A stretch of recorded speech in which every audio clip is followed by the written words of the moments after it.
Now the cavity of the larynx. The cavity of the larynx from above to downwards. There are three pairs of the mucosal folds are present. These folds are the ligaments covered by the mucous membrane. Now they are folds.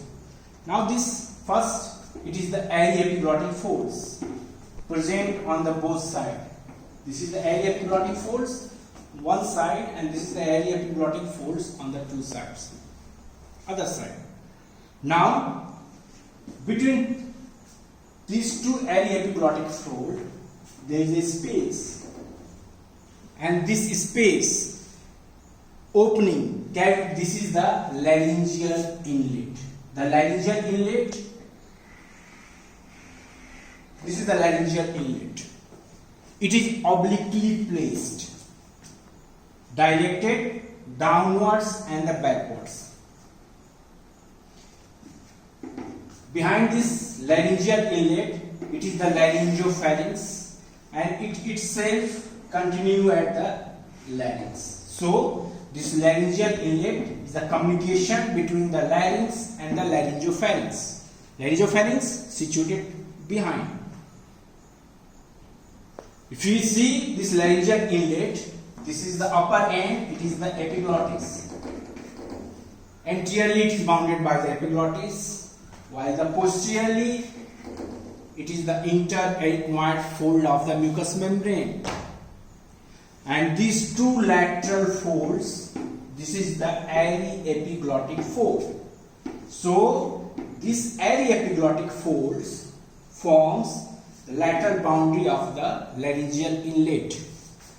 If you remember the class of the pharynx, there are two fossa in depression on this side and this side, and this fossa is known as the pyriform fossa. Pyriform fossa. We will not discuss the boundary of the pyriform fossa or its importance, because we have already discussed.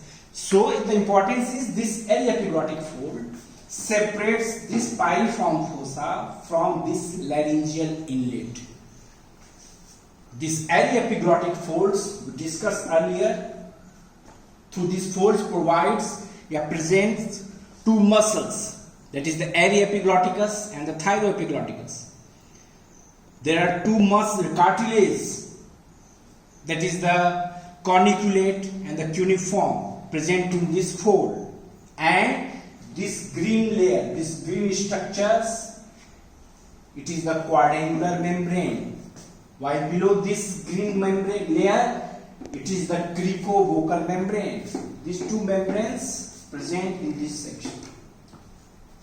So the upper free margin of this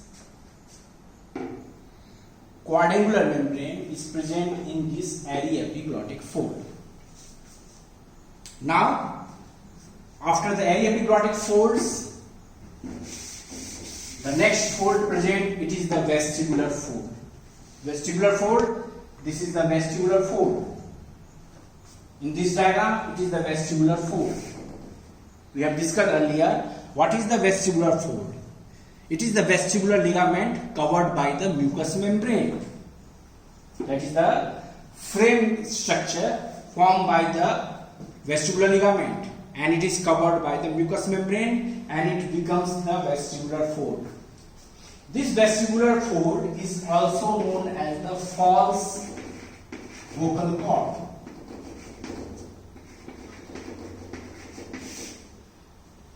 This vestibular fold, it is known as the false vocal cord. Why? Because it does not participate in the phonation. It has no role in the voice formation. That is why it is known as the false vocal cord. This vestibular fold extends from this arachnoid cartilage to the thyroid cartilage. It is directed anteroposteriorly. In this diagram, these are the two vestibular folds.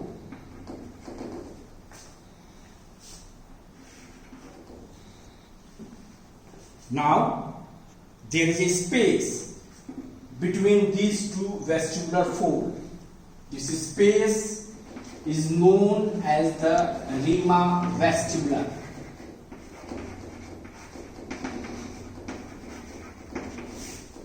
These are 2 in numbers. Vestibular folds are 2 in numbers. So there is a space between the 2 vestibular folds, and this space is known as the rima vestibuli. Now, this vestibular folds, it is on laryngoscopy.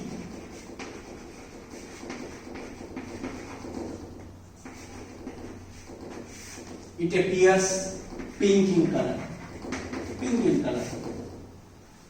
Why? Because deep to the mucosa,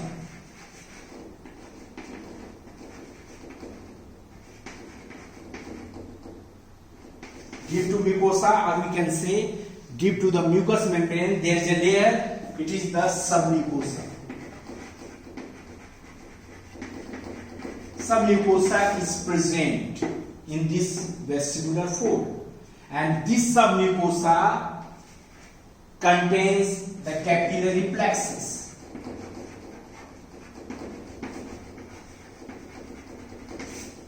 It contains the loose areolar tissue.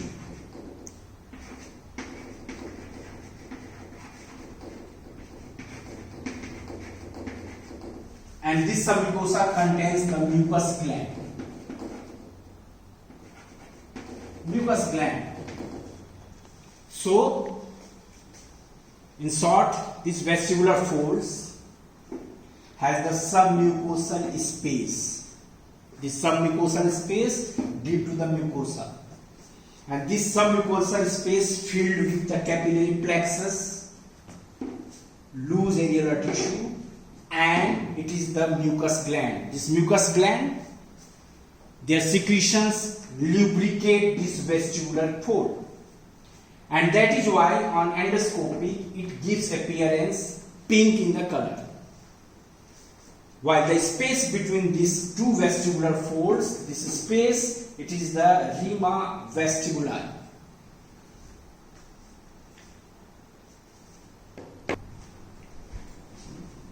Now the third fold, it is the vocal fold. This is the vocal fold. Vocal fold, it is the vocal ligament, that is the free upper margin of this cricovocal membrane lined by the mucous membrane. That is the stratified squamous epithelium, and it becomes the vocal fold. Like the vestibular fold, it is directed anteroposteriorly, anterior end on the posterior surface of the thyroid angle, while the posterior end, it is the vocal process of the arachnoid cartilage. This vocal fold is situated below the vestibular fold, and this vocal fold, it is known as the true vocal cord, while the vestibular fold, that is the false vocal cord. And why? Because it has the principal role in the formation of participation of the phonation. That is why it is known as the true vocal cord. Now the difference between the vestibular and the vocal fold. The vestibular folds on the laryngoscopy appears pink, while it appears pearly white, because here there is no submucosal space. Deep to the mucosa, there is a submucosal space. This space is lacking in the vocal fold. It means there is no capillary plexus, very scanty loose areolar tissue, and there is no mucus gland on this fold. There is no mucus gland. This submucosal space is missing, and that is why the epithelium of this region is firmly adherent with this vocal fold, while in the vestibular fold, it is epithelium is freely.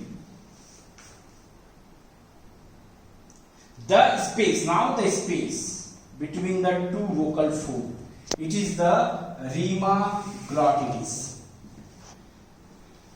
So there are two important space. It is the rima vestibuli. Rima vestibuli and the rima glottis are glottis. It should be clear. Rima vestibuli, it is the gap space between the vestibular fold. While this is the space, rima glottis, it is the space between the vocal fold. And this rima glottis, it is the narrowest part of the laryngeal cavity. It is the narrowest part of the laryngeal cavity.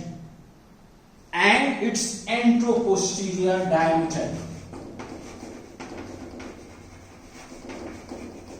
In case of male, it is 23 to 24 mm. Anteroposterior diameter. Anteroposterior diameter. While in the female, it is 16 to 17 mm.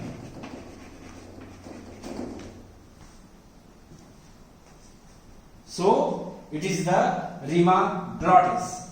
That is the narrowest part of the laryngeal cavity, this region. So there are three crossing. It is the laryngeal inlet, this is the rima vestibuli, and this is the rima glottis.